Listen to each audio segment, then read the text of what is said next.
Bismillahirrahmanirrahim. Assalamualaikum warahmatullahi wabarakatuh. Alhamdulillah wassalatu wassalamu ala Rasulillah wa ala alihi wa sahbihi wa walah wa ba'du. Saudara-saudariku, semoga saya, Anda dan kita semua disehatkan oleh Allah Subhanahu wa taala. Saat ini saya sedang berada di lokasi pengembangan pesantren tahap pertama sebelum diantarkan pada tahap pematangan pendidikan para santri yang kami siapkan mudah-mudahan menjadi kadar ulama di masa depan. Alhamdulillah, area ini yang teman-teman bisa saksikan adalah area pengembangan tahap 1 tingkat ibtidaiyah. Jadi konsep pesantren yang kami siapkan dan alhamdulillah kita kembangkan. Kita mulai bahkan dari sejak KB ya, menemukan calon-calon ulama masa depan, kemudian berlanjut ke TK dengan menurunkan kurikulum dari Al-Qur'an dan hadis yang dikombin dengan sistem pendidikan nasional tentunya ya, sehingga mendapatkan dua bagian secara langsung, baik pendidikan di tingkat nasional juga optimalisasi di tingkat syariat atau pendidikan agamanya.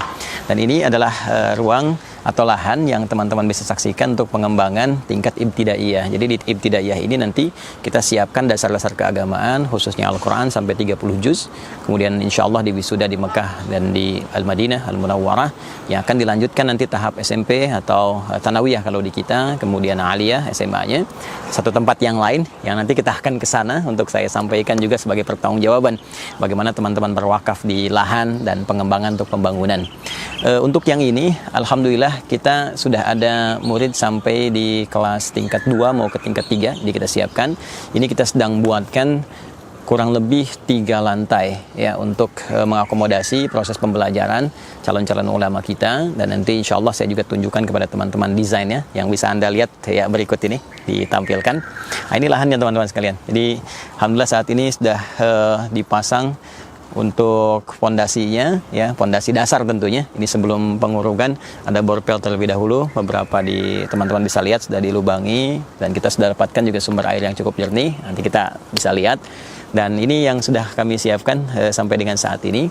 Nah, untuk pembangunannya sendiri teman-teman sekalian ini membutuhkan dana kurang lebih ada 7 miliar rupiah.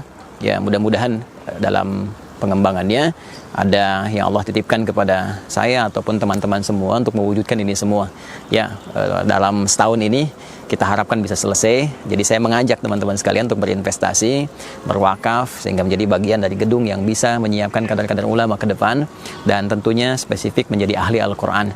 Bayangkan di sini akan terjadi anak-anak menghafal Quran sampai lulus ya, sampai 30 juz dengan izin Allah Subhanahu wa taala, dan berapa insya Allah pahala banyak bisa dialirkan. Pun demikian bagi saudara-saudariku yang akan menyekolahkan misalnya atau menitipkan anak-anaknya di sekolah kami bernama untuk ibtidaiyahnya ya, AIS, Akhyar International Islamic School. Jadi kelasnya udah internasional karena kita juga bekerja sama dengan kampus-kampus di Timur Tengah untuk kurikulumnya. Ya, ini sudah berjalan dengan Al-Azhar, kami juga sedang koordinasikan dengan Madinah, dengan Ummul Qura, sehingga anak-anak SD ini itu sudah mendapatkan pendidikan dasar selevel dengan kampus-kampus tadi yang dasarnya ya, dengan izin Allah Subhanahu wa taala. Alhamdulillah, mudah-mudahan berjalan lancar. Sekali lagi saya mengajak teman-teman sekalian untuk membantu menyempurnakan bangunan gedung yang insya Allah tahun depan sudah kita bisa siapkan. Kurang lebih dana yang dibutuhkan 7 miliar rupiah dan mudah-mudahan terkumpul dan bisa maksimal untuk kita bangun gedung, dan tentunya kita akan lanjutkan ke pesantren tingkat SMP dan SMA-nya yang nanti saya akan tunjukkan lahannya ke teman-teman. Dengan izin Allah di tahun ini akan mulai masjid dibangun untuk lahan yang mahad setingkat Thanawiyah atau SMP, dan tentunya ke depannya ada aliyahnya. Demikian teman-teman sekalian, dan satu lagi yang penting diingat bahwa di pesantren yang kami konsep itu dari KB kami siapkan ke TK, ibtidaiyah, SMP, SMA. Jadi investasinya hanya sampai dengan tingkat aliyah atau SMA di kita. Sedangkan S1, S2, S3 kami siapkan beasiswa sampai selesai doktoral dengan izin Allah Subhanahu wa taala. Semoga Allah berkahi. Terima kasih. Bagi Anda yang berminat untuk berdonasi, Anda bisa sampaikan ke rekening berikut ini. Ya, langsung ke rekening Yayasan Quantum Akhyar Institute sehingga dengan itu bisa dioptimalkan. Adi Hidayat dari lahan Akhyar International Islamic School. Semoga Allah berkahi. Assalamualaikum warahmatullahi wabarakatuh.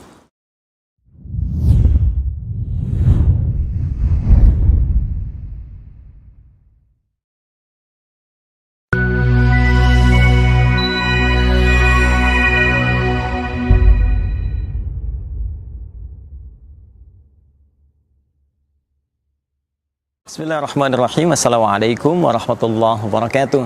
Alhamdulillah wassalatu wassalamu ala Rasulillah wa ala alihi wa sahbihi wa walah wa ba'du. Saudara-saudariku, semoga saya, Anda, dan kita semua disehatkan oleh Allah Subhanahu wa Ta'ala. Saat ini saya sedang berada di lokasi pengembangan pesantren tahap pertama sebelum diantarkan pada tahap pematangan pendidikan para santri yang kami siapkan mudah-mudahan menjadi kadar ulama di masa depan. Alhamdulillah, area ini yang teman-teman bisa saksikan adalah area pengembangan tahap 1 tingkat ibtidaiyah. Jadi konsep pesantren yang kami siapkan dan alhamdulillah kita kembangkan, kita mulai bahkan dari sejak KB ya, menemukan calon-calon ulama masa depan, kemudian berlanjut ke TK dengan menurunkan kurikulum dari Al-Quran dan hadis yang dikombin dengan sistem pendidikan nasional tentunya ya, sehingga mendapatkan dua bagian secara langsung, baik pendidikan di tingkat nasional juga optimalisasi di tingkat syariat atau pendidikan agamanya. Dan ini adalah ruang atau lahan yang teman-teman bisa saksikan untuk pengembangan tingkat ibtidaiyah. Jadi di ibtidaiyah ini nanti kita siapkan dasar-dasar keagamaan khususnya Al-Quran sampai 30 juz. Kemudian insya Allah di wisuda di Mekah dan di Al-Madinah Al-Munawwarah yang akan dilanjutkan nanti tahap SMP atau Thanawiyah kalau di kita, kemudian Aliyah SMA-nya. Satu tempat yang lain yang nanti kita akan ke sana untuk saya sampaikan juga sebagai pertanggungjawaban bagaimana teman-teman berwakaf di lahan dan pengembangan untuk pembangunan. Untuk yang ini alhamdulillah kita sudah ada murid sampai di kelas tingkat 2 mau ke tingkat 3, jadi kita siapkan. Ini kita sedang buatkan kurang lebih 3 lantai ya untuk mengakomodasi proses pembelajaran calon-calon ulama kita, dan nanti insya Allah saya juga tunjukkan kepada teman-teman desainnya yang bisa Anda lihat ya berikut ini ditampilkan. Nah, ini lahannya teman-teman sekalian. Jadi alhamdulillah saat ini sudah dipasang untuk fondasinya ya, fondasi dasar tentunya. Ini sebelum pengurugan ada borpel terlebih dahulu, beberapa di teman-teman bisa lihat sudah dilubangi dan kita sudah dapatkan juga sumber air yang cukup jernih, nanti kita bisa lihat. Dan ini yang sudah kami siapkan sampai dengan saat ini. Nah, untuk pembangunannya sendiri teman-teman sekalian ini membutuhkan dana kurang lebih ada 7 miliar rupiah ya. Mudah-mudahan dalam pengembangannya ada yang Allah titipkan kepada saya ataupun teman-teman semua untuk mewujudkan ini semua. Bismillahirrahmanirrahim. Assalamualaikum warahmatullahi wabarakatuh. Alhamdulillahirabbil alamin wassalatu wassalamu ala rasulillahil karim wa ala alihi wa sahbihi ajma'in wa ba'd. Fa ya ahbaballahi wa ahbaba rasulih sallallahu alaihi wasallam, usi nafsi wa iyyakum bi taqwallahi faqad fazal muttaqun fala tamutunna illa wa antum muslimun. Faqala ta'ala ya ayyuhalladzina amanu taqullaha haqqa tuqatih wa la tamutunna illa wa antum muslimun. Saudara-saudariku, semoga kita semua senantiasa dirahmati oleh Allah Subhanahu wa Ta'ala. Alhamdulillah berjumpa kembali dalam tayangan Aqsa Al-Quran Sunnah Solution.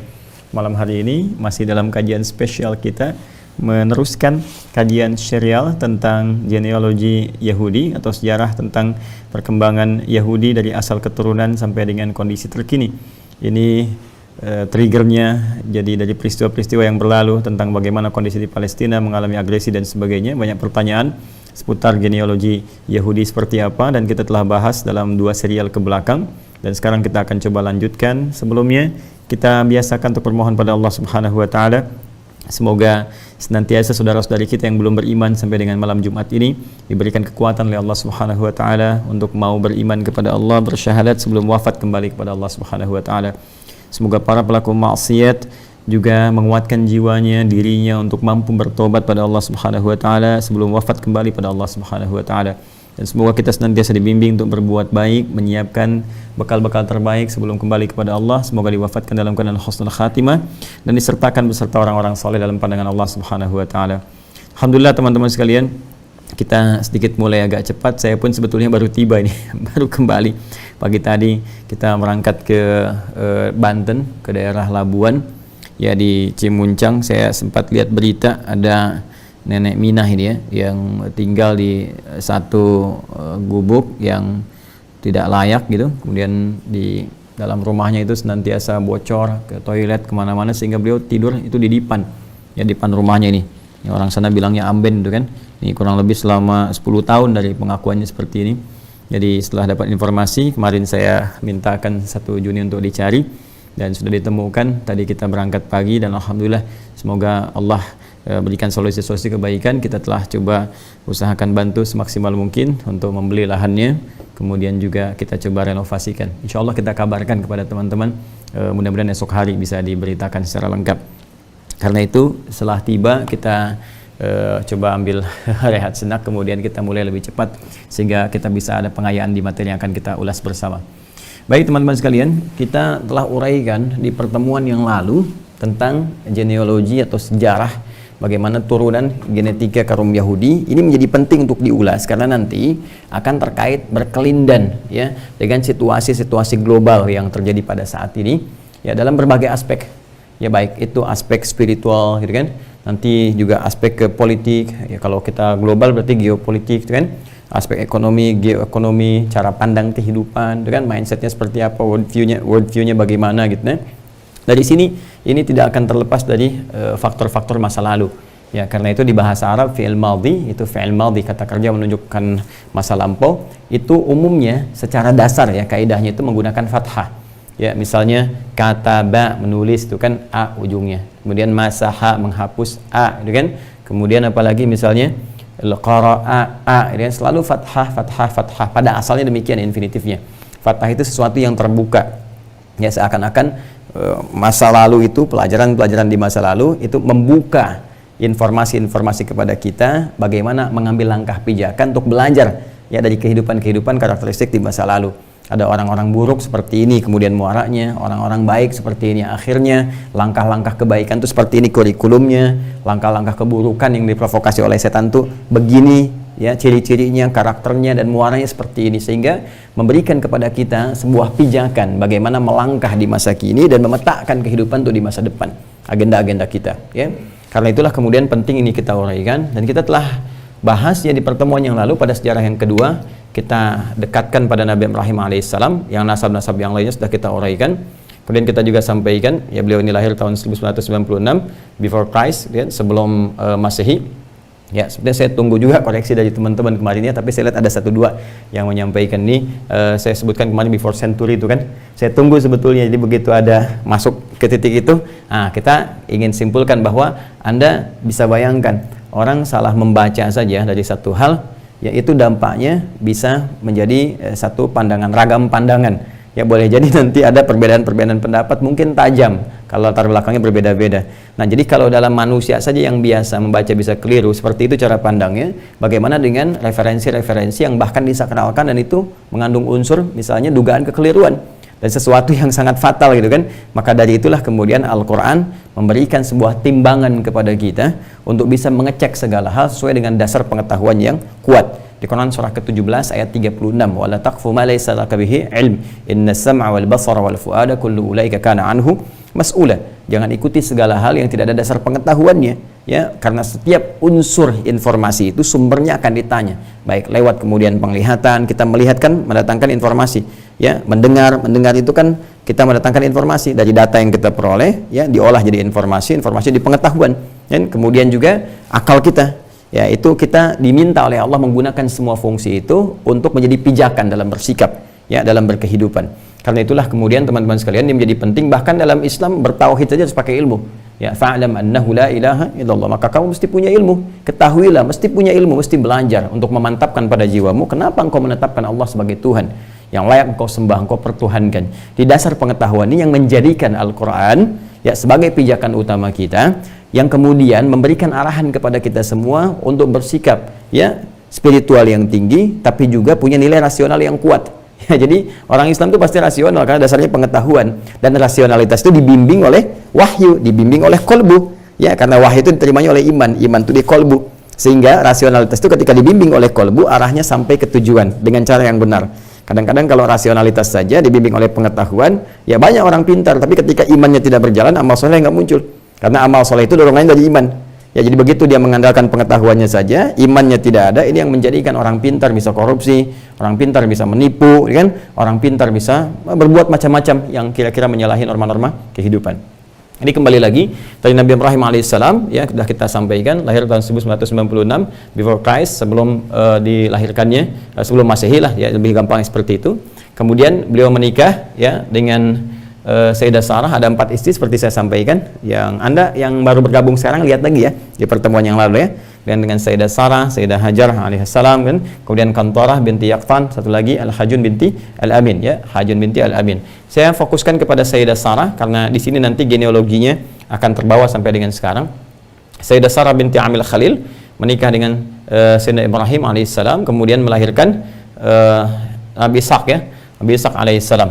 Jadi nanti dari Nabi Ishaq alaihissalam ini menikah dengan Rafqah ya, Sayyidah Rafqah, kemudian melahirkan Nabi Yakub ya, Nabi Yakub dan Aishu ya, Ais ini masih tertulis kemarin ya, Yakub dengan Aish dari Nabi Ishaq dengan kemudian Rafqah. Ini kembar seperti saya sampaikan, kemudian Nabi Yakub alaihissalam. Jadi jalur Ais sudah saya sampaikan bagaimana beliau kemudian ke Roma, gitu kan, ke Romawi dan menjadi bagian nanti dari berkehidupan. Kita akan nanti masuk ke situ ketika bercerita tentang masanya Nabi Isa alaihissalam ya. Di antara turunan itu nanti naik ke atas. Ya ini masih jauh ya, masih jauh. Kemudian di sini kita bercerita tentang Nabi Yakub alaihissalam yang menikah dengan 4 istri. Saya bulati ya, setelah beliau kemudian datang kepada Fadan Arab ya atas usulan dari ayahandanya, kemudian dimintakan untuk datang kepada kakaknya Rafqah, jadi pamannya Nabi Yakub alaihissalam, yaitu Laban. Ya, saya kira masih tertulis di sini, sudah terhapus ya pertemuan lalu. Ya, dari Laban ini nanti memiliki 2 anak, itu Laya satu, yang kedua kemudian Rahil, kemudian juga nanti disertakan masing-masing 1 asisten rumah tangga, yaitu Zulfa dan Balha. Lalu dinikahilah kemudian secara singkat keempat-empatnya jadi 4 istri seperti saya terangkan di pertemuan lalu. Ini cepat ya. Kalau Anda ingin melihat dengan detail lagi maka lihat pertemuan sebelumnya. Yakub menikah dengan 4 istri. Dari 4 istri ini secara singkat melahirkan 12 orang anak. Ya, 12 orang anak ini telah kita bahas pertemuan lalu. Dari Laya atau Lea nanti ada 6, ini kan Ruben, Shimon, Levi, Yahuda, kemudian Izakar dan Zebulun. Ini sudah saya terangkan di pertemuan lalu. Ya, kemudian saya juga buka pijakan-pijakan informasi yang bersumber dari misalnya kitab Kejadian ya, Kejadian misalnya di kitab Kejadian Perjanjian Lama berarti ya, sudah saya terangkan semuanya di pertemuannya lalu, dan ini sifatnya argumentatif ya, jadi kita kajian ilmiah sifatnya dan kita membudayakan, membiasakan seperti orang tua kita dulu seperti itu ya. Jadi di sini juga nanti kita akan coba ya, misalnya uji ya melalui sarjana-sarjana Alkitab misalnya kan, kita bisa saling berbagi wawasan ya, meminta konfirmasi pengetahuannya, misalnya seperti ini apakah benar, sebenarnya kalau benar nggak ada masalah, dan dalam konteks pengetahuan kita bisa berdiskusi, dalam konteks keyakinan masing-masing memilih ya, itulah indahnya Islam. Lakum dinukum waliyadin, untukmu agamamu, untukku agamaku, dan la ikraha fiddin, nggak boleh ada paksaan ya. Kalau dialog silakan, wajadilhum billati hiya ahsan, silahkan berdiskusi dengan cara yang terbaik. Jadi kita berargumentasi pengetahuan, saling memberikan informasi, menguji itu dengan kebenaran. Ya, menguji dengan kebenaran, bukan pembenaran, tapi menguji dengan kebenaran, realitas sejarahnya, turunan informasinya, akurasi. Ya, setelah itu kembalikan ke ranah masing-masing untuk meyakini, karena keyakinan itu dihargai, diapresiasi oleh Al-Quran dengan hak yang paling tinggi. Ya, hak yang paling tinggi. Dan ini nanti menjadikan spirit kebangsaan kita dengan lahirnya nanti pasal 29 ya, ayat 1-nya untuk negara berdasar atas ketuhanan yang Maha Esa, ini spirit kebangsaan kita, bernegara kita ya, dan ini turunnya nanti Pancasila sila pertama ya, ketuhanan yang Maha Esa. Dan yang ayat yang keduanya pasal 29 ayat 2, negara menjamin kemerdekaan tiap-tiap penduduk untuk memeluk agamanya masing-masing. Jadi negara menjamin ya untuk kita memeluk agamanya masing-masing, jadi menghargai dan menjadikan sebagai hak dasar. Negara menjamin kemerdekaan tiap-tiap penduduk untuk memeluk agamanya masing-masing dan beribadah menurut agama dan kepercayaannya itu. Jadi kita beribadah dijamin oleh negara, dijaga oleh negara, gitu kan? Jadi nggak boleh misalnya negara menyoal orang sholat, menyoal orang baca Quran. Karena itu nanti ada Kementerian Agama untuk memfasilitasi, itu jaminan dari negara ya, untuk haji, untuk umrah, untuk macam-macam turunan-turunannya. Dan semua konsepsi di kementerian ini pun sejalan dengan nilai-nilai apa yang kemudian kita jalankan dari Al-Quran dan hadis-hadis Nabi Sallallahu Alaihi Wasallam sebagai Muslim. Karena nanti turunannya ada yang non-Muslim juga, yaitu ranah masing-masing.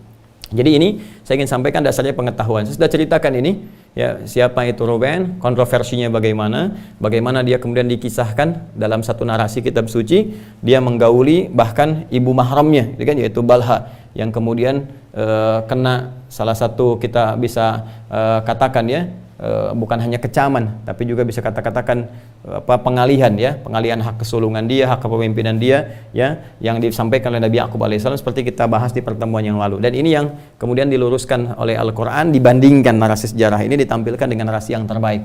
Kemudian Syamun juga sudah kita bahas, Levi sudah kita bahas, Yahuda sudah kita turunkan, bahkan kita mencoba kemudian untuk melompatkan ini ke Nabi Isa alaihissalam.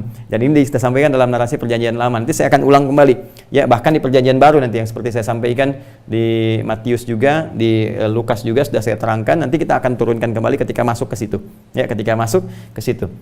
Baik, dan saya juga belajar ya, hati-hati. Saya belajar seperti saya sampaikan, referensi saya, kita juga banyak.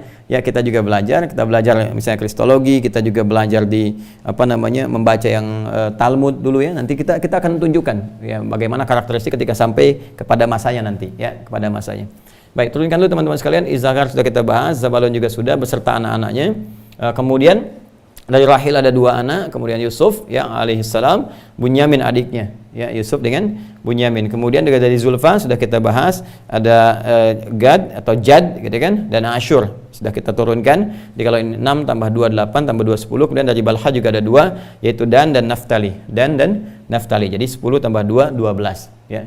Secara singkat di pertemuan lalu kita telah bahas bahwa dari semua kontroversi kehidupan yang digambarkan ini teman-teman sekalian, dan secara indah kemudian ditimbang oleh Al-Quran ya, wa muhaiminan alaih, seperti saya sampaikan di surat Al-Maidah itu yang teman-teman dapatkan di pertemuan yang lalu. Jadi silahkan, kata Allah Subhanahu wa taala, saya tampilkan di kisah-kisah terbaik, saya tampilkan uraian-uraian dalam Al-Quran dengan cara yang terbaik, dengan sesuatu yang benar, dan Anda bisa timbang ya. Jadi bahkan Al-Quran menawarkan uji dulu nih, silahkan secara historis Anda bisa uji ya, secara bahkan yang paling indah tuh, secara filologis Anda bisa uji, silahkan uji diksinya, kira-kira ini bahasa manusia atau bukan ya. Kemudian setelah historis silahkan Anda uji, di tahun sekian, di masa sekian, abad sekian terjadi nggak seperti ini, buktikan lewat pengetahuan, lewat ilmiah ya, isinya bagaimana, dan semuanya silahkan. Setelah itu yang paling dahsyat, setelah Anda menemukan segalanya, dan bahkan kalau Anda masih ragu, bikin semisal Al-Quran. Kalau merasa Al-Quran itu produk manusia, produk budaya, kalau produk budaya, produk manusia, pasti setiap manusia bisa bikin seperti itu. Makanya kata Allah, silahkan kalau Anda mampu bikin semisal itu. Turunlah misalnya pertama kali Al-Baqarah di ayat 23 itu kan. Ya, wa in kuntum fi raibin mimma nazzalna ala abdina fa'tu bi suratin min mithlihi wad'u syuhada'akum min dunillahi in kuntum shadiqin. Jadi silahkan, bahkan Anda bisa ajak orang lain. Ya, silahkan membentuk kelompok, membentuk tim, membentuk ad hoc, membentuk komite dan sebagainya untuk membuat semisal Al-Quran. Ya, ini akan sulit untuk dilakukan. Mustahil, dan sudah banyak orang mencoba di masa lalu, bahkan yang paling hebat bahasa Arabnya tak mampu mewujudkannya gitu kan. Nah, kalau sudah seperti itu dan Anda yakini kebenarannya, maka secara fair Al-Quran mengatakan kalau Anda sudah yakin ini benar, nggak bisa menandingi, awas ya. Jadi jangan dahulukan emosi. Secara ilmiah Al-Quran menawarkan, silahkan uji, Anda nggak mampu, datangkan semisalnya, Anda nggak mampu, diuji kebenarannya ternyata nyata, secara historis terbukti, secara filologis bahkan sastra susunannya indah, nggak mampu disaingi, dan Anda menyatakan tunduk patuh di situ bahwa ya ini benar nih, ini firman Tuhan nih, ini firman Allah nih, ya nggak bisa nih, segala sifatnya ini nggak bisa ditunjukkan kepada manusia, segala sifatnya nggak berubah dari awal sampai akhirnya, bisa dihafalkan oleh semua kalangan, bisa melihat tak bisa melihat, besar kecil tua muda, dibaca nggak pernah bosan, 17 kali dalam sehari orang baca Al-Fatihah nggak pernah orang mengeluh kan, dan sebagainya. Ini menunjukkan sesuatu yang beda. Ketika Anda mengakui itu semua dan tunduk kepada keadaannya, maka secara objektif Al-Quran mengatakan kalau begitu ini jadi timbangan karena Anda mengakui kebenarannya. Jadi kalau ada kemudian yang berbeda dengan Al-Quran, maka mesti dikembalikan ya, kepada kebenaran yang tercantum dalam Al-Quran. Kalau masih kurang yakin, diujilah kebenaran itu dengan segala sumber informasi. Cek fakta sejarahnya seperti apa, ya kan? Cek narasi yang muncul di situ, cek kebahasaannya, cek secara moralnya, mungkin nggak terjadi.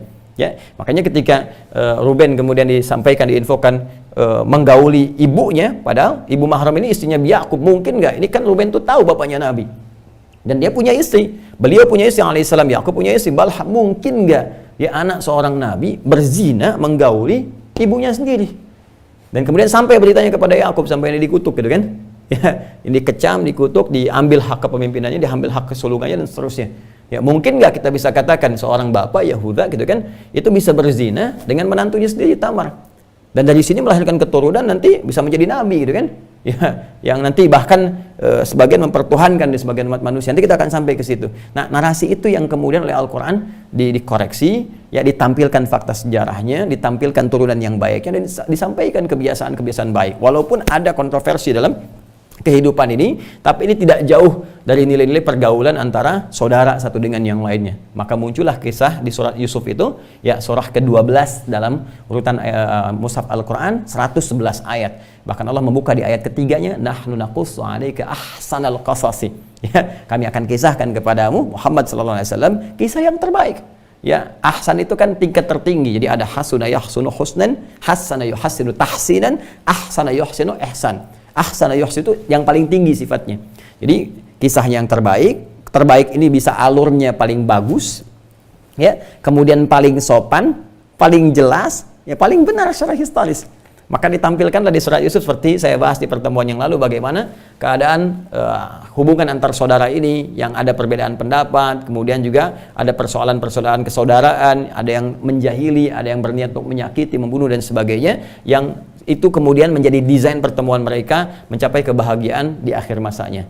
Ini sudah saya tayangkan dan sudah saya tampilkan di pertemuan yang lalu, silakan Anda rujuk kembali. Secara singkat kita ingin katakan 12 orang ini yang termasuk Yusuf di dalamnya, kita akan lihat semuanya akan berada di negeri Mesir. Ya, secara singkat pertemuan yang lalu kita sudah sampaikan bahwa Yusuf alaihissalam yaitu kemudian diangkat menjadi pejabat besar di Mesir setelah beliau kemudian datang di rumah Ghatifar, kemudian membantu di situ, dan segala kisah tentang istrinya dan sebagainya yang ada di surat Yusuf juga. Dan secara cepat kemudian beliau mendapatkan kedudukan jabatan saat berada di Mesir. Nah, teman-teman sekalian, yang belum saya ceritakan adalah pada turunan keadaan ketika beliau di Mesir. Ya, ini yang belum saya sampaikan. Jadi saya izin untuk lengkapi dulu ke sini. Ketika Yusuf sudah ada di Mesir, maka secara singkat beliau meminta 11 saudaranya datang. Ya, dengan segala kisahnya yang telah kita uraikan. Anda bisa kembali baca surat Yusuf ya. Jadi yang Muslim baca surat Yusuf surah ke-12. Ayat 1 sampai 111, baca aja, indah, enak banget bacanya tuh, nyaman gitu ya. Nanti yang non muslim juga misalnya yang Katolik atau Kristen, silahkan dibaca di kitabnya masing-masing. Saya sudah turunkan di pertemuan-pertemuan yang lalu ya, di kitab Kejadian dengan turunan-turunan yang lainnya, silahkan dibaca lagi. Nah kemudian secara singkat disepakati bahwa 12 ini beserta ayah ibunya, ya, ayah dan ibu-ibu mereka, yaitu Nabi Yakub alaihissalam dan istri-istrinya, kecuali Rahel sudah meninggal kan, maka dibawa ke Mesir, diboyong keluarga besarnya, orang tua plus 11 saudara. Nih, kita sampai di sini kemarin. Ya, jadi Yusuf sudah ke Mesir. Kemudian di sini di keluarga Ghatifar setelah selesai, kemudian diangkatlah dengan kisah tertentu dari penjara jadi pembesar Mesir, orang nomor 2-nya. Lalu keluarganya diboyong ke sini setelah terjadi kejadian satu krisis pangan ya, di Kanaan krisis pangan, dan dibawa ke sini, dan 11 orang saudaranya ikut, keluarganya ikut, maka jadilah 12 bersaudara ini, teman-teman sekalian, 12 bersaudara plus orang tuanya menetap di Mesir. Nah, 12 bersaudara ini yang disebut dengan Asbat, Al-Asbat. Ya. Ya. Kemudian ini 12 orang ini, 11 saudara plus Yusuf, karena ini anaknya Nabi Yakub alaihissalam ke sini, dan Yakub punya gelar Israel, ya, Israel, bukan Israel yang sekarang ya, negara yang sekarang yang mengklaim sebagai negara. Lihat sini, Israel, Isra artinya hamba, ya kan? Yang taat, yang saleh, il itu Allah. Ya, Allah. Masih ada kan Jibril, Mikail, Israfil, Israel dan seterusnya kan? Il itu menunjuk kepada Allah, malaikatnya Allah. Hamba, ya kan? Allah yang taat, yang patuh. Hamba Allah yang taat, yang patuh. Makanya semua, nanti kalau Anda baca kisah tentang Nabi Yakub itu sangat luar biasa ya. Ini ada pelajaran bagi kita yang punya banyak persoalan yang berat yang kita rasakan. Nanti ada inspirasi dari Nabi Yakub bagaimana mengarahkan semua itu dicurhatkan kepada Allah sehingga mendapatkan hasil yang terindah. Ya, makanya Nabi Yakub selalu mengatakan innama ashku ya bathi wa huzni ila Allah. Saya selalu menjadikan seluruh curahan hati saya baik dalam kesedihan, dalam hal-hal yang mengecewakan kepada Allah saja. Karena Allah pasti memberikan jalan yang terbaik. Jadi itu tinggi sekali ya. Dan itu nanti ada pelajaran besar kita dapatkan di dalamnya. Nah, ini hamba Allah yang sangat saleh. Maka keturunannya itu disebut dengan Bani, seperti pernah saya terangkan. Ya, Bani, anak-anaknya Israel. Nah, dilekatkan kalimat ini termasuk dalam Al-Quran nanti untuk memberikan kesan kuat supaya menjaga kesolehan itu. Diteruskan oleh keturunannya. Ya Bani Israel, ya Bani Israel, ya Bani Israel, ya Bani Israel, adhkuru ni'mati allati an'amtu 'alaikum, kan? Hei Bani Israel, anak-anak Israel, kalian tuh anaknya seorang yang soleh, seorang yang taat, seorang yang selalu beribadah kepada Allah, curhatnya kepada Allah, nggak layak berbuat seperti ini. Itu indah bahasa Qurannya. Ya kan? Ingatlah nikmat-nikmat yang Allah berikan kepadamu. Kan dibuka di Al-Baqarah ayat 40 dulu kan? Ya Bani Israil adhkuru ni'mati allati an'amtu 'alaikum wa aufu bi ahdi ufi bi ahdikum wa iyaya farhabun. Kan? Kemudian di ayat 47-nya juga kan? Ya Bani Israil adhkuru ni'mati allati an'amtu 'alaikum wa anni faddaltukum 'alal 'alamin. Selalu kalimat itu positif. Dalam artian mengarahkan kepada kebaikan. Ketika mereka berbuat salah pun kan ditarik lagi. Hei kalian anak keturunan dari seorang yang soleh, seorang yang taat, enggak pantas berbuat seperti ini. Itu gambaran cepatnya kalau kita mau lompat. Nah, ini 12 ini kemudian menyatu dengan Yusuf. Nah, sekarang pertanyaannya, ini kan di Mesir ya. Terus gelar Raja Mesir itu kan Firaun. Ya, gelar Raja Mesir itu Firaun ini yang saya tuliskan dengan cepat ya. Ya, ini dalam Latinnya kalau kita tuliskan dalam bahasa Arab seperti ini, Firaun. Nah, kalau sudah Firaun itu gelar Raja Mesir. Faraoh gitu kan, kalau kita dengan Latin sekarang kita katakan Firaun dalam bahasa Arabnya itu gelar, jadi bukan menunjuk kepada nama orangnya tapi gelarnya. Dan saat Nabi Yusuf ini dalam kehidupannya gitu kan, dikisahkan orang yang menjabat sebagai rajanya, sebagai Firaunnya itu namanya Rayyan bin Walid. Ya, Rayyan bin Walid ini keterangan Ibnu Ishaq, ini sejarawan yang sangat luar biasa dan banyak mengisahkan sejarah-sejarah kehidupan, bahkan dari sejak masa-masa awal kehidupan sampai dengan ke masa Nabi Muhammad SAW.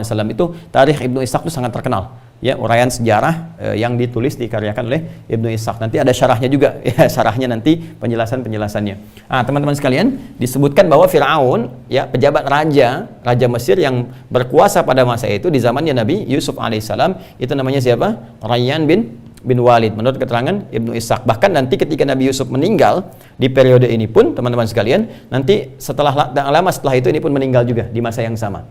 Ya, jadi ini kita ketahui bahwa Nabi Yusuf alaihissalam kemudian juga dipercaya di Mesir membawa risalah keislaman karena membawa risalah Yakub ayahnya. Ya, sedangkan Yakub membawa risalah siapa? Ishak bapaknya. Ishak membawa risalah siapa? Ibrahim. Ya, dan semuanya membawa risalah apa? Ibrahim membawa risalah keislaman, kepatuhan, ketundukan. Islam itu kan tunduk, patuh. Aslama yuslimu, tunduk, patuh kepada Tuhan, kepada Allah. Ya, sifatnya disebut Islam, orangnya muslim, makanya orang Islam itu harus tunduk, patuh kepada Allah. Jadi kalau Anda mengaku muslim, ya, kata Allah misalnya salat, kata Allah puasa, kata Allah jangan mencela, jangan fitnah, jangan bikin hoax, ya kan? Jangan misalnya saling berselisih, jangan saling berselisih. Itu sudah sesuatu hal yang harus dilakukan karena muslim patuh, taat. Ya, kerangkanya, bingkainya, sifatnya, keadaannya disebut dengan Islam. Maka dari itu ketika Nabi Ibrahim berserah diri kepada Allah di Al-Baqarah pertama kali, saya selalu urut dari awalnya. Ya, nanti kita akan urutkan terus sampai ke akhirnya gitu kan. Nah, di Al-Baqarah ayat 131, Quran surah kedua ayat 131.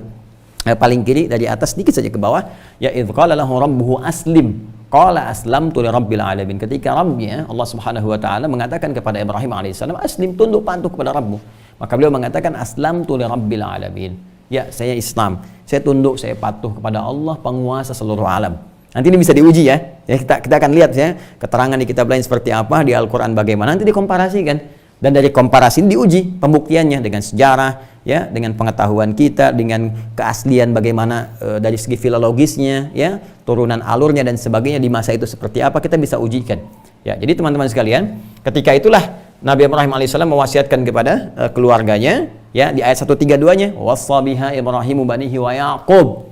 Ya baniya innallaha astafa lakumud din fala tamutunna illa wa antum muslimun. Wa wassa biha Ibrahimu banihi. Dan Nabi Ibrahim mewasiatkan biha, haknya kembali ke awal. Ya, dengan kalimat tauhid tadi, bi kalimatit tauhid la ilaha illallah bil Islam. Maka Nabi Ibrahim mewasiatkan kepada anak cucunya, wa Yaqub, dan Yaqub ini.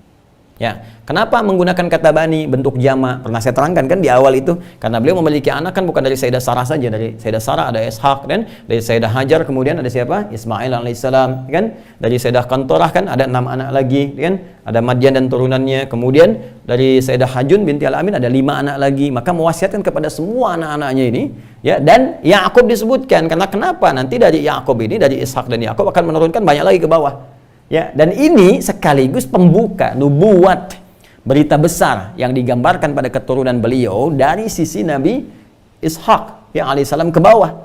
Ya, bahwa ini kayak seakan ada nubuat dan seakan ada satu berita, gambaran, pijakan dari awal bahwa awas jangan terjadi penyimpangan nih. Ya, kemungkinan akan terjadi begini. Tegaskan, kakek moyangmu berkata, ini yang aku wariskan, ini yang aku sampaikan. Jangan berubah sampai kemudian kalian berketurunan, kan? Maka ketika sampai risalah ini ke Nabi Yakub, ya, wa Yakub, diteruskan ke bawahnya. Ya, makanya ketika Nabi Yakub akan meninggal pun, jangankan saat hidup, akan meninggal pun direkam di Al-Qur'an di ayat 133-nya. Al-Baqarah ayat 133. Am kuntum syuhada'a idh hadara Yaqub al-maut idh qala li banihi ma ta'buduna min ba'di qalu na'budu ilahaka wa ilaha abaika Ibrahim wa Ismaila wa Ishaqa ilaha wahida wa nahnu lahu muslimun. Bahkan jangankan dalam keadaan beliau masih hidup, saat akan meninggal pun Nabi Yakub tetap memastikan kembali. Dan ini menjadi sunnah, ya, sunnah dari orang tua, bahkan di penghujung usianya ketika merasakan misalnya ini kayaknya saya sudah lemah segalanya gitu kan. Maka yang pertama kali diwasiatkan kepada anak keluarganya itu bukan persoalan dunia. Oh, hati-hati. Kalau persoalan dunia, jangankan orang beriman, jangankan mukmin, ya yang belum beriman pun bisa melakukan itu. Bisa cuman bagi-bagi warisan. Ya bisa, misalnya kita merasa sudah sepuh, merasa sudah di penghujung usia, sudah lemah dan sebagainya, kumpulkan anak-anak, cuman bicara tentang kamu dapat rokok, kamu dapat mobil, kamu dapat perusahaan. Jangankan Anda yang belum beriman pun bisa seperti itu. Ya, beda orang beriman lain. Maka yang pertama kali dipastikan adalah hal yang menjadikan pertemuan akhirat abadi itu terwujud, yaitu keimanan. Standarnya iman. Anda punya apapun nggak punya iman, jadi persoalan dalam persepsi kita sebagai muslim, ya kan? Maka dari itulah kemudian sunnah pertama yang dipastikan oleh orang tua itu adalah keimanan kepada keturunannya. Pastikan ya bagaimana keadaannya, hubungan dengan Allahnya, bagaimana ibadahnya dan sebagainya. Makanya Nabi Ya'qub alaihissalam sampai di penghujung usianya ketika mengumpulkan semua keturunannya, beliau memastikan, ya am kuntum syuhada idh hadara Ya'qub al-maut, apakah kalian tidak menyaksikan ketika Nabi Ya'qub di ujung kehidupannya saat menjelang mautnya, ya idh qala li banihi, ketika ia memastikan kembali kepada anak-anaknya untuk membuktikan hujah di hadapan Allah, ya Allah saya telah tuntaskan pekerjaan saya sebagai seorang ayah. Tuh. Ayo para ayah, hati-hati ya. Ayah dan ibu.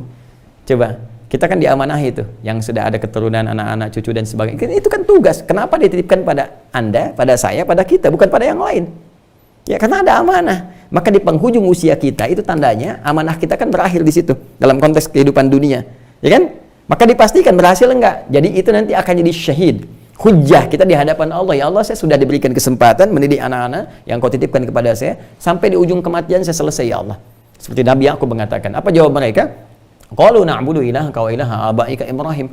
Kami pastikan wahai ayahanda, kami akan menyembah. Ini anak-anaknya Ya'qub yang kalau kita sebutkan tadi 12 orang teman-teman sekalian, ya kan? 12 orang ini semua mengatakan kompak. Ya, semua mengatakan kompak. Kami akan pastikan, kami wahai ayahanda akan menyembah Tuhan yang sama seperti engkau. Dari kakek moyang kita yaitu Ibrahim, ya kan? Kemudian juga nanti Ishak, Ismail disebutkan ilaha wahidah, Tuhan yang satu, Tuhan yang sama. Makanya ketika ini disebutkan narasinya demikian, anak-anak semuanya baik, menyembah satu Tuhan yang sama dan sebagainya. Sementara di sini ada narasi ini berzina dengan ibu mahramnya, ini berzina dengan menantunya dan sebagainya. Nah, rasanya agak kontradiktif, agak sulit diterima gitu kan dalam timbangan Al-Qur'an. Tinggal dibuktikan saja. Tinggal dibuktikan. Jadi ini teman-teman sekalian gambarannya. Jadi ini Muslim, maka Yusuf pun membawa risalah keislaman. Makanya ketika di zaman beliau itu tinggal hadir di Mesir, rajanya Fir'aun dan Rayyan bin Walid, kan Rayyan bin Walid, maka ini pun membawa risalah keislaman dan mengislamkan Rayyan bin Walid, mengarahkan kepada ajaran tauhid, ajaran bapak dan kakek moyangnya. Ini menurut versinya Ibnu Ishaq sampai kepada kita dengan namanya, dan ini berjalan sebagai Muslim, berketurunan. Artinya ketika kemudian beliau sudah hidup di Mesir, beraktivitas, jadi orang kedua setelah Rayyan bin Walid, kan? Kalau kita sekarang bukan sekedar menteri keuangan, kan? Menko mungkin ya, Menko gitu. Jadi menteri koordinator, ya beliau mengatur tentang keuangan, tentang pangan, tentang macam-macam, kan? Dan ditata negara sehingga menjadi bagus, sangat luar biasa. Nanti boleh tuh. Ya, fikih pemerintahan dalam urusan-urusan pangan, keuangan, logistik bisa belajar dari turunan Nabi Yusuf alaihissalam yang nanti akan diteruskan secara sempurna pada era Nabi Muhammad sallallahu alaihi wasallam. Kita akan masuk ke sana ya insyaallah. Nah, di sini teman-teman sekalian, jangan lupakan bahwa selain Yusuf kan ada 11 saudara yang lain. Ya, 11 saudara ini kan nanti akan melahirkan keturunan-keturunan. Apalagi di pertemuan lalu saya terangkan, Ruben kan bawa anak juga ketika hijrah. Ya, Syamun bawa anak juga, Levi bawa anak juga, Yahuda bawa anak juga. Anaknya 5, 2 meninggal, 3 dibawa ke sini. Masih saya tuliskan tuh. Ini anaknya 3 yang dibawa ke Mesir hijrah. Ini Syamun anaknya 6 dibawa hijrah. Kemudian Levi anaknya 3. Yahuda 5 tapi 2 sudah meninggal duluan, 3 dibawa ke sini. Isakar 4, Zabalun 3. Itu dibawa semua. Ya, bahkan nanti ke sini ada lagi nih. Ya, Bunyamin aja bawa 10, Yusuf bawa 2. Masih ingat? Ya, manusia dengan Afrem itu kan, ini masih ada tulisannya nih di sini. Ini 2, ini 10 gitu. Ini ada yang 7 bawa anaknya. Jadi ini berketurunan, ya, berketurunan. Makanya di sini nanti ada 12 keturunannya. Disebut asbat itu.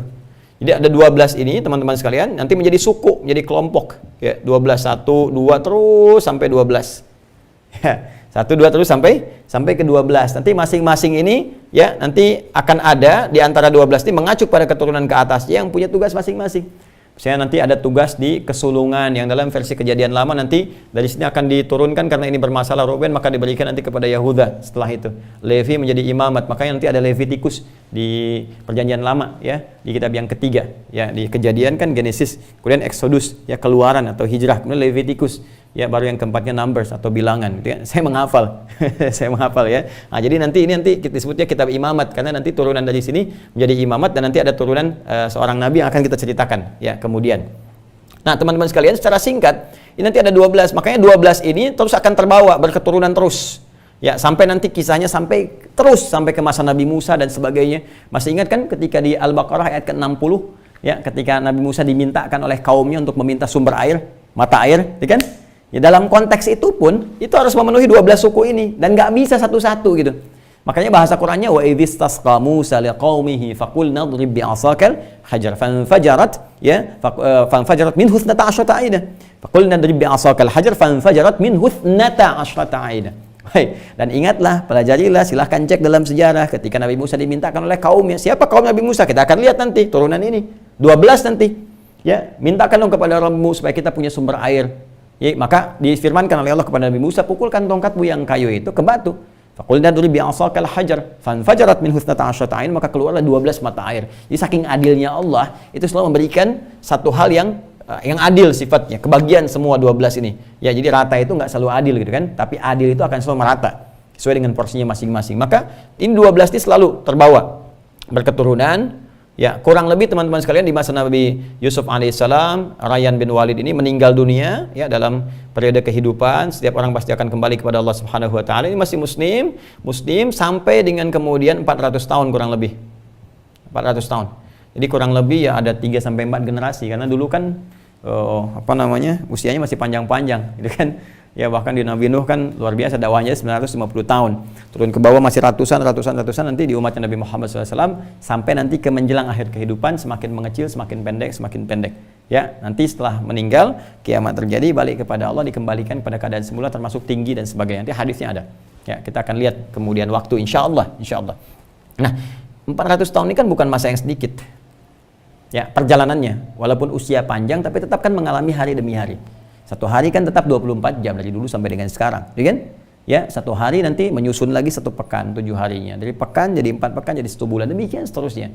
Ya, maka Anda bisa bayangkan teman-teman sekalian, dalam 1 tahun saja misalnya atau 1-2 bulan, 2 bulan, 3 bulan, kalau ada 12 suku dengan berapa anak yang dibawa ke sini, berapa keturunan muncul dalam setiap bulan. Ya, dalam konteks setiap bulan ini di suku ini ada, mungkin suku ini ada. Ini kan anaknya 3 di bawah. Ini menikah dengan siapa? Ya kan? Ya, bisa terjadi. Setahun itu sudah ada berapa keturunan? Bayangkan 400 tahun itu sudah berapa gitu menyebar. Dan persoalan terbesarnya adalah dalam setiap penyebaran ini, teman-teman sekalian, aktivitas dan sebagainya, kan lingkungan akan sangat berpengaruh. Dia pekerjaannya apa, aktifnya di mana, keadaannya seperti apa, gaulnya dengan siapa, kondisinya bagaimana, apalagi terjadi kekosongan setelah Nabi Yusuf alaihissalam meninggal dunia dalam perjalanan ini. Nah, maka risalah-risalah yang disampaikan oleh Nabi Yusuf alaihissalam yang tadinya masih kuat dipegang, ini pun mengalami ujian-ujian. Ada sebagian tereduksi dalam proses kehidupannya, termasuk berpengaruh kepada konteks kehidupan di kerajaan. Nah, ini demikian pula di kerajaan, di kepemimpinan, di istana, di macam-macam. Ya, kalau orang-orangnya sudah kemudian terkikis, ya, nilai-nilai keimanannya, misalnya nilai-nilai religiositasnya, keagamaannya, maka kebijakan-kebijakan pun muncul dari para pembisik-pembisik yang kadang-kadang membisikkan sesuatu yang tidak tepat. Maka menjauh kemudian dari kebijakan-kebijakan yang baik. Maka setelah 400 tahun ini, dan ini pun sudah beranak pinak, berketurunan banyak dan sebagainya, dan pergaulan sudah banyak-banyak, dipengaruhi lingkungan, dipengaruhi oleh keadaan mereka bergaul, maka saat yang bersamaan muncullah kemudian raja ini Fir'aun di masanya, yang dalam versi sejarah disebutkan dengan nama Walid bin Mus'ab. Ini Walid bin Mus'ab. Nah, ini teman-teman sekalian, ini diduga kuat teman-teman sekalian dalam versinya di At-Tabari. Ini saya tuliskan ya, Ibnu Jarir At-Tabari ini punya kitab ya, Tarikh At-Tabari, ini di juz 1 halaman 386 sudah saya sebutkan. Ya, nanti Walid bin Mus'ab inilah teman-teman sekalian yang diduga kuat sebagai Firaun yang viral dikisahkan dalam Al-Qur'an, yang jasadnya kemudian utuh terlihat sampai dengan sekarang sebagai pembelajaran. Itu sebagian sejarawan menyebutkan namanya Walid bin Mus'ab, walaupun Al-Qur'an hanya mengatakan Firaun saja. Ya, Firaun dalam konteks adalah raja Mesir yang pada saat itu berkuasa. Ini yang mau saya sampaikan dan sering saya utarakan dalam hikmah tafsir. Di Al-Quran itu orang-orang bermasalah teman-teman sekalian. Seburuk apapun, sekuat apapun, itu selalu ditampilkan pada umumnya itu dengan inisial. Bisa dengan inisial gelar yang melekat kepadanya, atau karakteristik yang mungkin dia muncul gitu kan. Ya, misalnya Firaun itu kan gelar. bagi raja Mesir. Kemudian nanti Abu Lahab, ya kan, itu karakteristik dalam tampilan kehidupannya, itu kan yang terlihat ganteng, bagus, seakan tidak ada noda, tapi hatinya ini tidak bersih, sehingga dipersiapkan oleh Allah pun kemudian dengan ancaman neraka yang bersih juga, yang nggak kotor apinya dan sebagainya, maka muncul surat Al-Lahab misalnya, gitu kan, turunan-turunan seperti ini.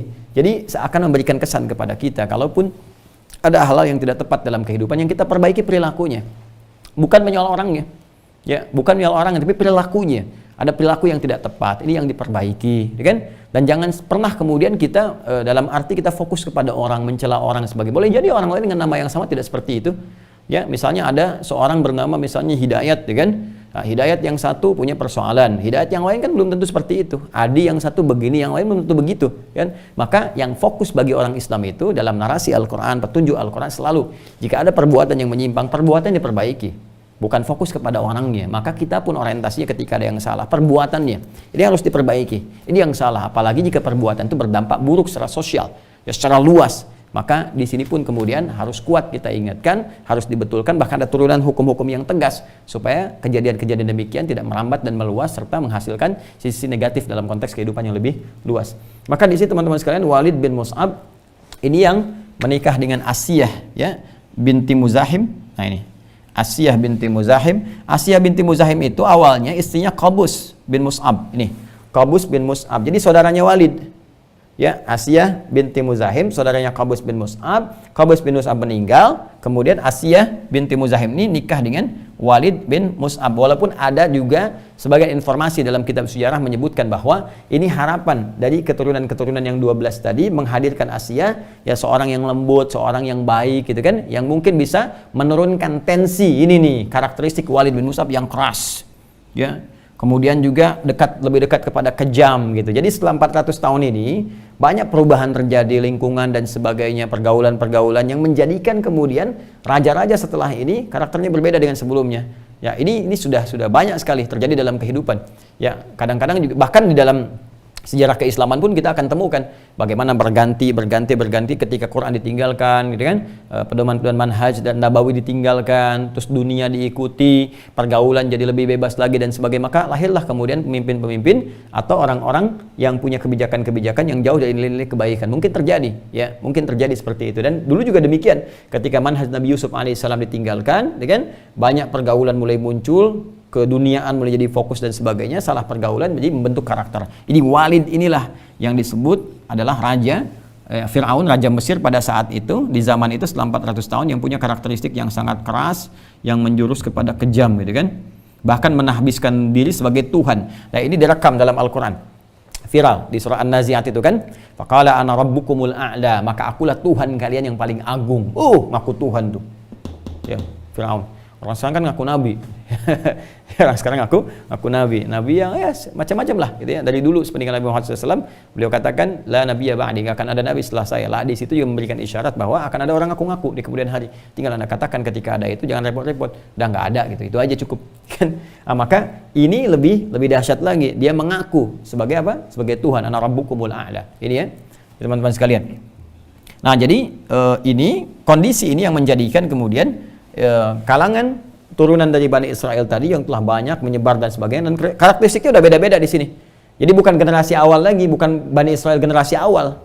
Ya, ini yang sudah beranak pinak, sudah banyak lagi. Dan karena banyak beranak pinak ini belum tentu karakteristiknya sama dengan ke atasnya. Ya begini aja lah, kakek soleh, cucu belum tentu soleh kan? Anak belum tentu soleh kan? Ya, kadang-kadang kita lihat tuh kenapa ini ayahnya baik tapi anaknya begini. Jangan salahkan ayahnya. Jangan salahkan ibunya. Boleh jadi dia mendapat pengaruh dari lingkungan yang tidak tepat, kan? Terpisah dari ayah bundanya, dapat pengaruh di sini, pengaruh di situ. Itu baru 1-2 generasi, apalagi ini 400 tahun. Udah banyak sekali. Ya, makanya lahirnya salah satunya seperti raja yang kurang tepat, kurang baik karakter, boleh jadi juga karena kondisi masyarakatnya yang tidak baik dalam kondisi-kondisi tertentu. Maka di sini diharapkan dengan Asiyah yang baik, yang lembut, yang halus itu kan, binti Muzahim bisa sedikit menurunkan karakteristik yang keras ini dan cenderung kepada kejam. Kejamnya di sini teman-teman sekalian, udah kalau bahasa kita sekarang kalau nggak suka udah hilang nyawa deh. Ya, saya nggak suka dengan rambutnya. Ini admin saya nggak suka dengan rambut kamu nih. Tolong pisahkan kepala dari badannya. Bukan suruh nyukur, pisahkan kepala dari badannya. Tuh, ya Dalam kondisi inilah teman-teman sekalian, ini disampaikan oleh Imam At-Tabari juga, juz 1 halaman 386 sama ke atas dengan Ibnu Athir. Ibnu Athir punya kitab namanya Al-Kamil fit Tarikh. Al-Kamil fit Tarikh. Jadi sejarah yang paripurna di juz 1 halaman 95 ya. Halaman 95. Jadi ini teman-teman sekalian ya. Ini sejarahnya kondisi Nabi Yusuf telah meninggal dunia 400 tahun setelahnya, Raja Fir'aun yang berganti namanya ini menikah dengan ini Asia itu istrinya Qabus, setelah Qabus meninggal pindah ke sini.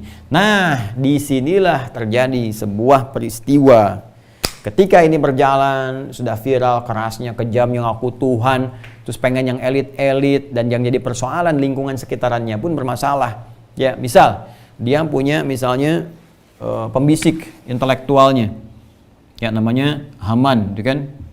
Haman, ya itu intelektualnya, tapi keblinger gitu. Ini yang mendesain rancangan piramid yang sekarang masih utuh, dibuktikan kan? Ya, secara historis kita bisa cek sampai sekarang fakta sejarah piramidnya masih ada. Nah, ini arsitekturnya namanya Haman.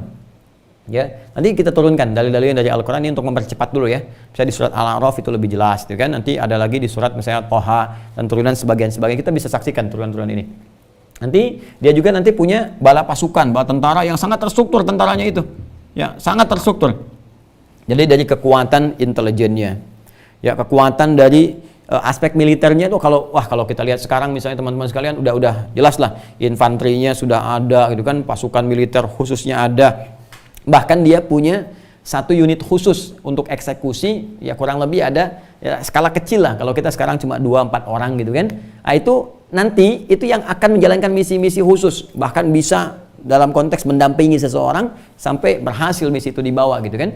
Makanya ini semua kayak Haman, kayak tentara, semua struktur pemerintahannya disebutkan oleh Al-Quran dengan Al-Fir'aun. Al-Fir'aun. Al-Fir'aun. Siapapun yang tidak patuh kepada Fir'aun sudah selesai. Beda pendapat aja udah meninggal. Beda pendapat. Bukan beda pendapatan, ya beda pendapatan mungkin beda pendapat meninggal. Ya, beliau yang di Korea sekarang itu kan, wah beda pendapat, udah rudal, bukan dieksekusi gitu, pakai rudal, boom, lemparin ke ikan piranha, lemparin ke ikan hiu, macam-macam kisah-kisah yang kita baca kan di media seperti itu. Nah ini dulu itu seperti itu, ya dahsyatnya seperti itu. Dan saat yang bersamaan dia konsen kepada pembangunan, kan dia bangun piramid, bangun kemewahan, bangun macam-macam, ini luas. Nah ini mereka sudah jadi satu keluarga, satu sistem. Ya, jadi kalau kita mau lihat keluarga real dalam konteks bahasa Arab disebut al namanya, al. Tapi al pun punya bahasa majas, yaitu sistem yang berlaku seperti kekeluargaan, tapi keluarga yang dimaksudkan di sini sistem struktur, ya, kehidupan, kepemimpinan yang kuat, yang seakan-akan satu dengan yang lain saling mengikat, seperti ikatan kekeluargaan. Ya kan ada surah ketiga Ali Imran kan, Imran menikah dengan Hanna, melahirkan Maryam, Maryam melahirkan Isa alaihissalam jami'an, kan mereka sangat kuat sekali. Ya, satu memperhatikan, saling menyayangi, saling menopang dan sebagainya, memfasilitasi pada kebaikan. Ini juga begitu. Kenapa disebut Ali Fir'aun? Ya, karena semua saling mengikat. Ini perhatian ke sini, setiap ini berprestasi kasih hadiah, Haman juga begitu, semuanya diikat. Ya, diikat. Dan saat yang bersamaan juga hidup di masa itu, ini nih seorang pengusaha gelap. Nah, ini yang jadi persoalan. Nah, ini namanya Korun. Ini lengkap nih, ya kan? Secara ekonomi ditopang oleh pengusaha gelap, kemudian intelektualitas juga intelektual yang bermasalah, gitu kan? Dari ininya militer, faksi militernya juga dipegang oleh ini orang-orang seperti ini, maka jadilah satu keluarga besar disebut dengan Al Fir'aun pada saat itu. Awalnya nggak ada masalah ini bagus kok, ini bagus.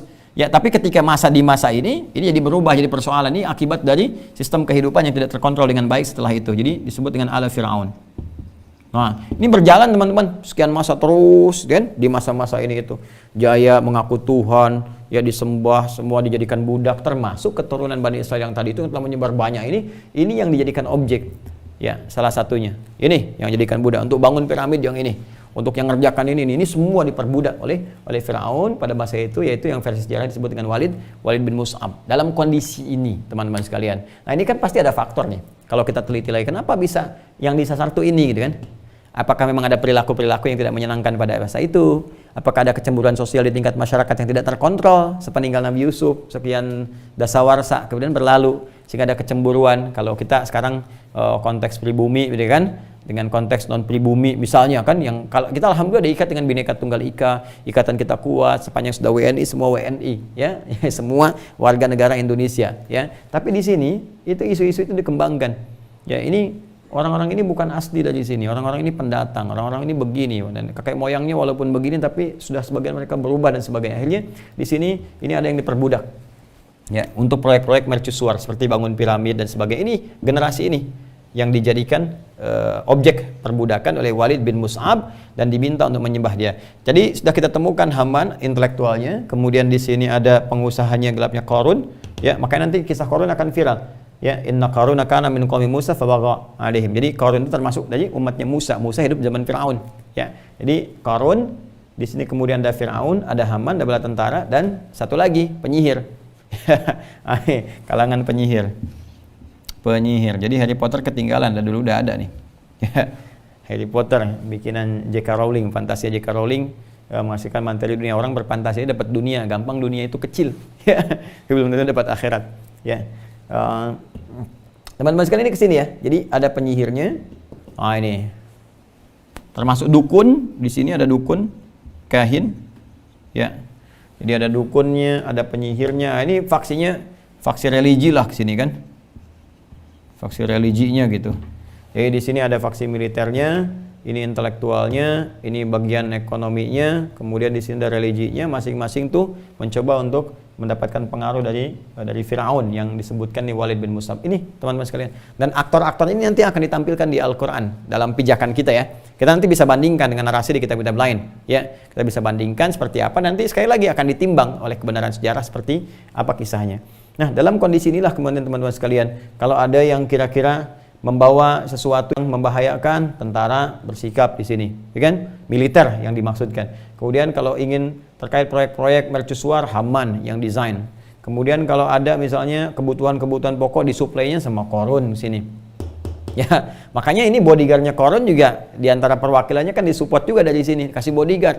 Ya, kasih bodyguard sama penguasa sama Firaunnya. Makanya nanti di Quran surah Al-Qasas misalnya teman-teman, Anda bisa temukan ya bagaimana Qarun ketika jalan dikawal, ya, wa inna mafatihahu latanu bil usbah, dia jalan kemana aja itu pengawalnya hanya membawa kunci-kuncinya aja ditanduk, saking dahsyatnya kekayaannya. Ini disupport. Kemudian kalau ada terkait religiusitas itu dipanggil ini dukun-dukunnya bagaimana ke depan perspektifnya, maka dia nanti minta bantuan ke jin dan sebagainya. Terus kalau ingin mengganggu yang lain ya gunakan penyihir. Ya, jadi sihir, santet dan sebagainya ini sudah berlaku pada masa itu.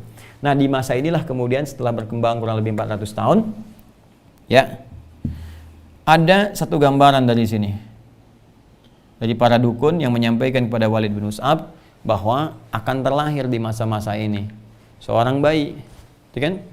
Yang bayi ini laki-laki dan dia diduga kuat akan mengguncang kekuasaannya Firaun, menjatuhkan kan kekuasaannya ini. Maka apa yang terjadi kemudian, dia perintahkan kepada seluruh bala tentara yang tadi termasuk pasukan khususnya, dampingi setiap keluarga jika ada perempuan-perempuan di sana yang tengah mengandung. Ya, jika ada keluarga, dampingi setiap perempuan-perempuan di sana yang tengah mengandung. Kalau kemudian lahir laki-laki, maka langsung eksekusi. Anda bayangkan, sembelih di hadapan ibu yang baru melahirkannya. Bayi masih merah, lahir laki-laki, sembelih. Kalau perempuan, biarin hidup. Ini Firaun nih. Ya. Biarin hidup kalau perempuan. Ini diabadikan, nanti viral kisahnya. Kalau kita ambil dari awal, misalnya Al-Baqarah ayat 49. Wa idh najjaynakum min ali fir'auna yasumunakum su'al 'adzab yudzabbihuna abna'akum wa yastahyuna nisa'akum, ya, wa yastahyuna nisa'akum. Jadi kata Allah, ingatlah, pelajarilah. Ingat-ingatlah Bani Israel kan, ingat-ingat orang-orang yang sekarang hidup selamat dan sebagainya di masa Nabi SAW. Kamu nggak ingat kisah dulu bagaimana Allah selamatkan kalian dari kekejaman ini Firaun dan ini keluarga besarnya, min ali Firaun, dari semua kolega Firaun. Ini semua koleganya disebutkan oleh Allah, sehingga memang ini satu kejahatan yang masih terstruktur, ya, terstruktur dalam konteks kehidupan. Nah, jadi teman-teman sekalian, dalam konteks kehidupan, konteks bernegara, konteks berpemerintahan, ini konteksnya sangat luar biasa. Ya, makanya Allah menyebutnya min ali Fir'aun, dari kekejaman koleganya Fir'aun, semua nih, keluarga besarnya. Ya, yasumunakum su'al 'adzab, mereka bagaimana menyiksa kalian dengan siksa yang sangat buruk, ya, yudzabbihuna abna'akum, yudzabbihun, dari kata dzabaha. Dzabaha. Mereka mengeksekusi anak-anak laki-laki kalian. Itu teman-teman sekalian, dzabaha itu gini. Dzabaha itu menyembelih asalnya. Ya, makanya kalau kita kurban sebentar lagi ya, nanti ada kurban itu kan zabah, menyembelih. Tapi ada zabaha dan nahara beda. Kalau nahara itu menyembelih untuk hewan, ya di sini posisinya, tapi hewannya nggak dijatuhkan dulu. Makanya unta itu pakai nahara.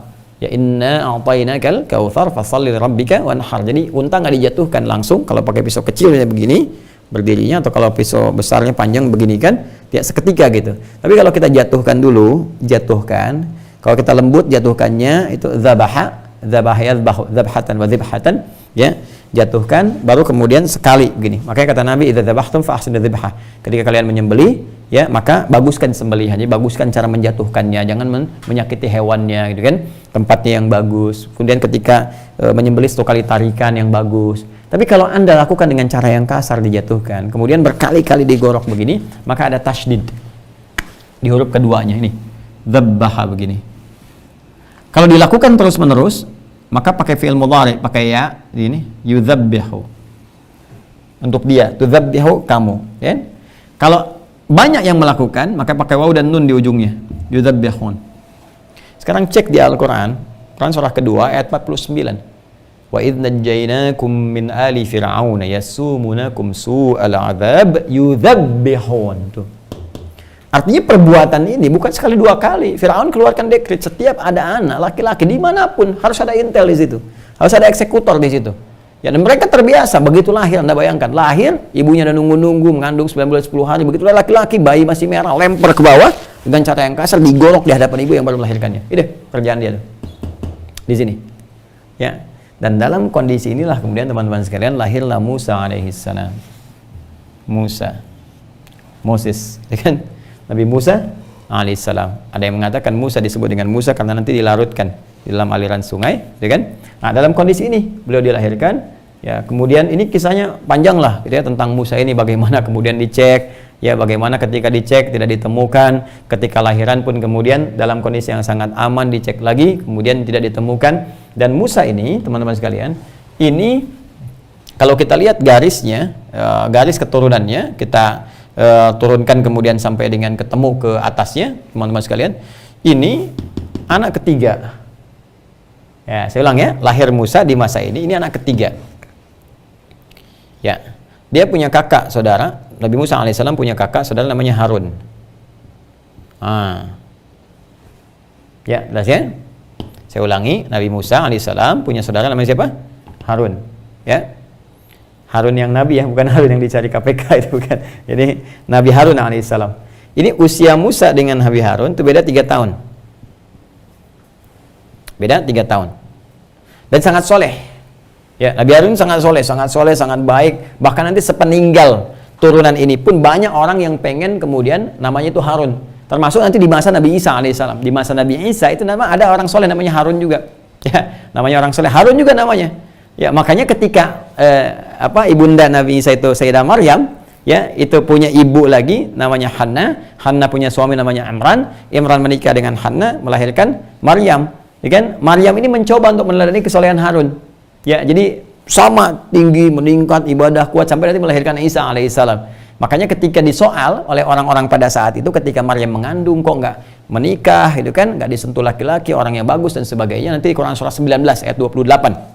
Ya, maka abuki imra'at sau'a wa makana ummuki baghiyah wa makanat ummuki baghiyah. Hei, bapakmu ini kan bukan orang yang sembarangan. Ibumu itu bukan perempuan-perempuan kotor. Tapi pembukanya, apa pembukanya? Ya ukhta Harun. Ya saudaranya Harun. Hei, saudarinya Harun, kan? Saudari di sini nanti ada 2 tafsir. Ada yang mengaitkan kepada Harun di masa itu, yaitu orang yang soleh, yang Maryam itu dinilai seperti dia. Makanya dalam bahasa Majaz dikatakan ukhta Harun. Kamu itu dalam ibadah seperti dia. Ya kan? Ada yang mengaitkan seperti Harun fungsinya kepada Musa. Ya, kenapa? Karena kakaknya Harun pun ada kakak namanya Maryam juga. Ini namanya siapa? Maryam.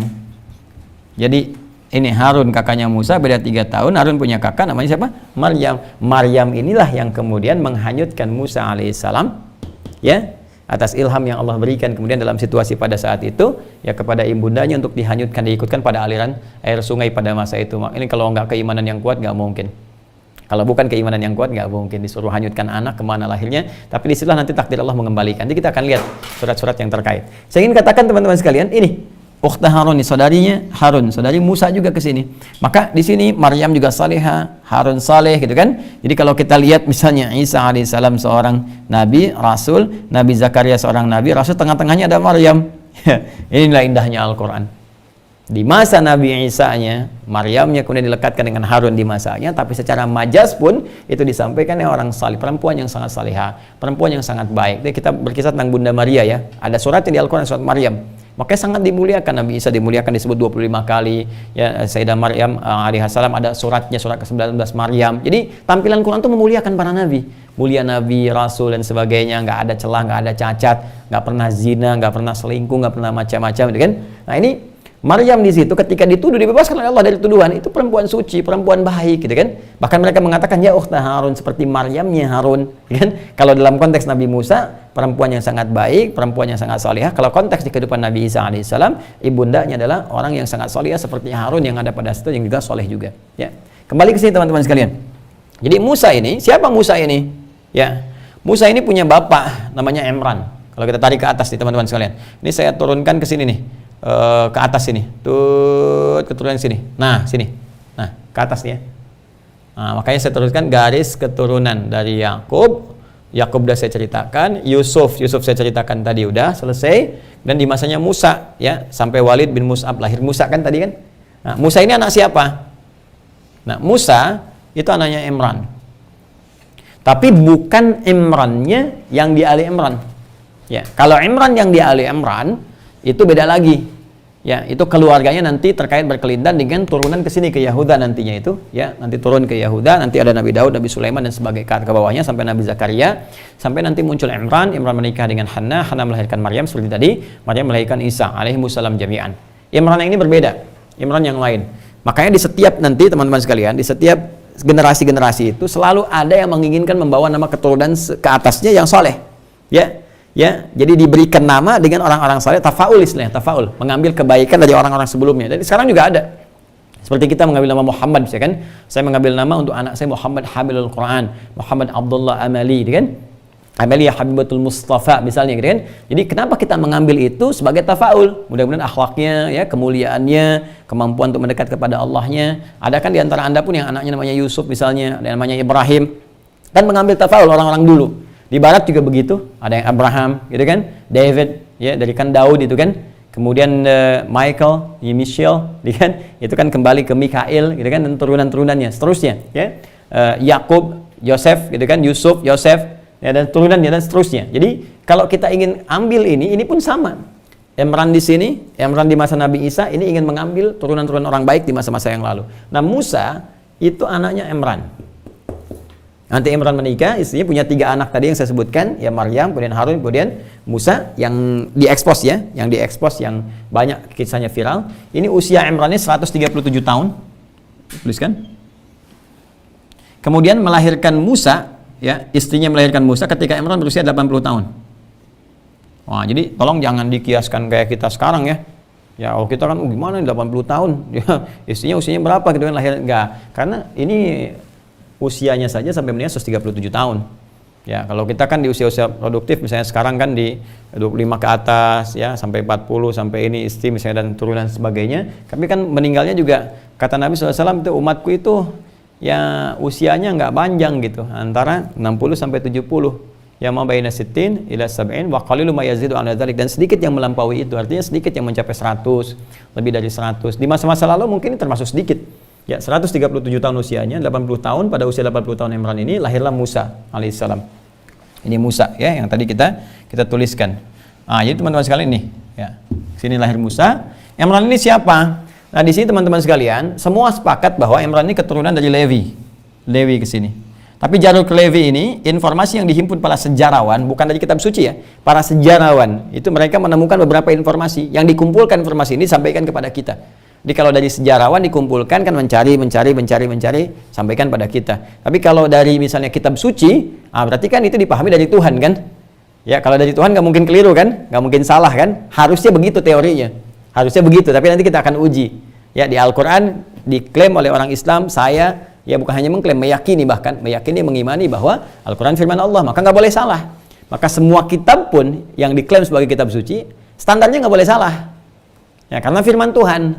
Maka kalau firman Tuhan ada yang salah berarti bermasalah. Ya, aspek ketuhanannya. Jadi informasinya keliru, ketuhanannya juga keliru, ibadahnya pasti ada turunan kekeliruan.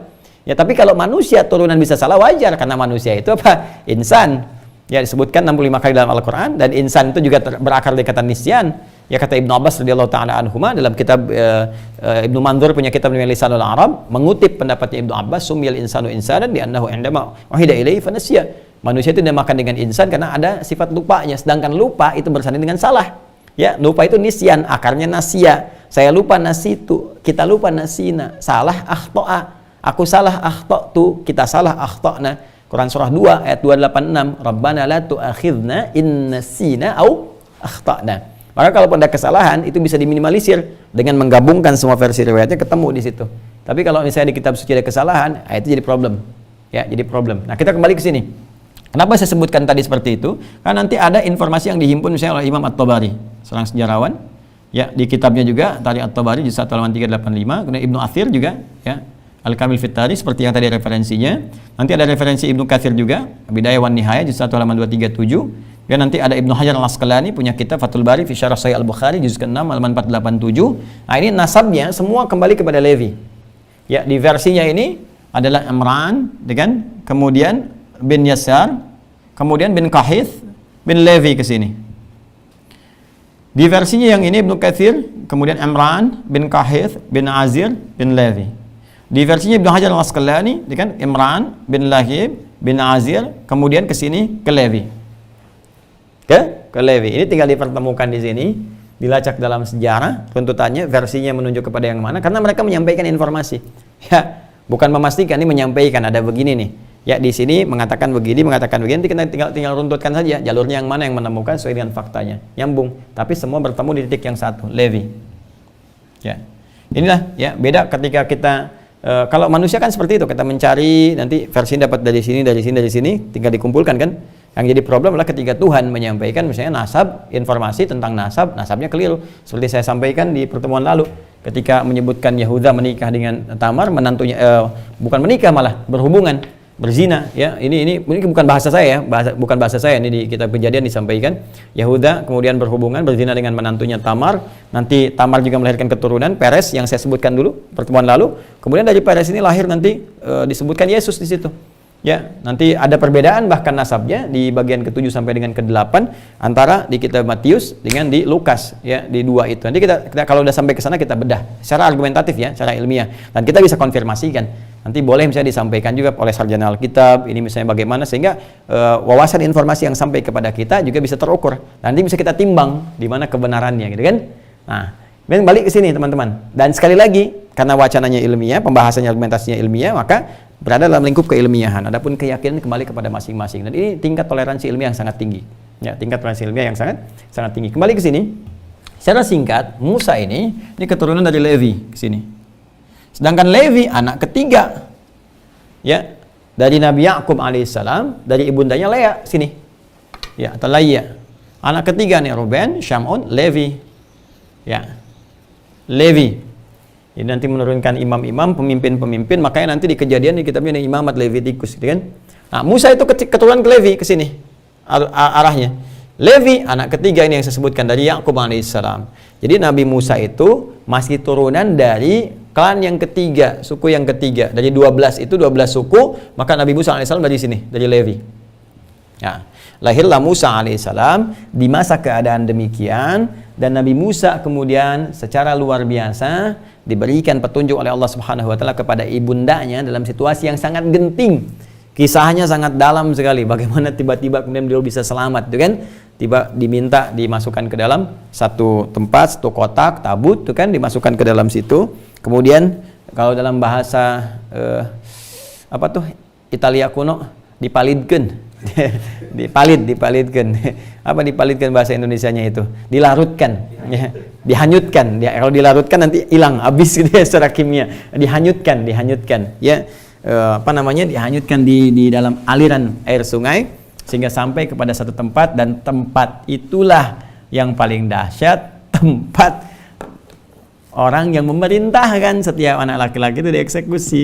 Jadi Anda bayangkan ya bagaimana rencana Allah menjadikan ya seorang anak anaknya yang diprediksi bahkan oleh para dukun-dukun tadi akan menjadi penghancur kerajaan Firaun pada masa itu, ya, Walid bin Mus'ab. Tapi dalam posisi yang sama Allah justru mengantarkan dia ke tempat Walid, ke tempatnya Firaun pada masa itu.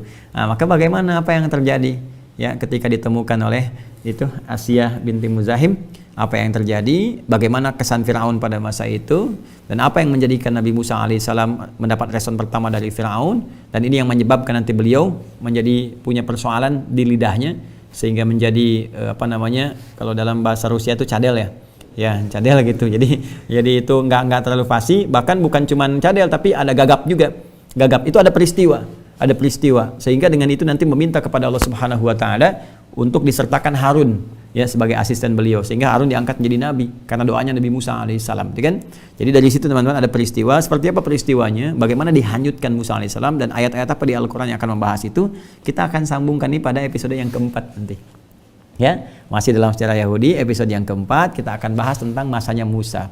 Bagaimana Musa tumbuh dari kecil di kerajaan Firaun, bagaimana dia bermain, bagaimana tumbuh menjadi dewasa, jadi kuat, nyambung lagi pertaliannya ke suku yang lainnya lagi, sampai nanti membawa kaumnya pada masa itu keluar dari kungkungan Firaun yang zalim sampai terbebas, sampai muncul Yahudi-Yahudi yang sekarang. Itu Yahudi sekarang itu nyambung nasabnya kemana? Siapa mereka? Apakah mereka hanya sebatas komunitas yang punya keyakinan berbeda dengan yang leluhurnya? Ya, apakah mereka juga ada jalur genetik ke atasnya seperti apa? Itu akan diketahui awal-awalnya pada eranya Nabi Musa alaihissalam, dan itu pembahasan pada serial yang keempat, ya. Nanti akan nampak di masa Nabi Musa. Dari 12 itu klan mana tuh yang punya banyak masalah?